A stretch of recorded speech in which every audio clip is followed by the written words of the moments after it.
一跳出嚟，咁啊前面快閘嘅馬咧，見到就中間勁飛勝出邊中華精神最出咧，仲有寶城智力啊！內欄位置就係呢隻有苗頭橙色眼罩嘅，第5位咧仲慣性積極，第6位一代莊主，第7位藍眼罩藍衫海船戰士啊！後邊嗰5隻啦，隨我來大紅星啦，尾3位置電子寶貝，後邊2隻咧有呢隻電信飛彈同埋賓達之星啊！過呢個600米段處，前面佔先有苗頭放到出嚟，第2位咧仲有勁飛勝啦，外邊咧仲有寶城智力啊，守到內欄第4喎，中華精神啊！再見到第5位嘅馬慣性積極啦，攞出去海船戰士電子寶貝啦，埋邊嘅一代莊主啊，後啲嘅馬先有隨我來啦，大紅星嗰啲啊，好啦，入到最後300，前面佔先，仲係呢隻有苗頭，中華精神追緊佢，外邊有勁飛勝，再下一層嘅馬仲有海船戰士，外邊上緊嚟仲有電子寶貝，最後100，開唔開到真係啊？黃俊開㗎，咁啊前面佔先，有呢隻咧就有苗頭，一路壓住咗咧就係中華精神，過終點，黃俊終於嚟到谷草殺科爺。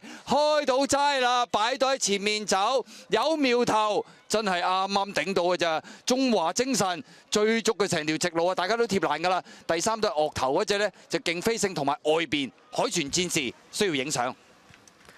真係苦戰去到第88期賽事啊，去到殺科爺，黃俊有苗頭，徐宇石2檔贏馬，跑第2，中華精神都攝得好靚。第3藍眼罩海船戰士個機會大過勁飛勝，要影相。出閘慢咗啊！賓達之星電訊飛彈，最神奇啊，有攝到喎！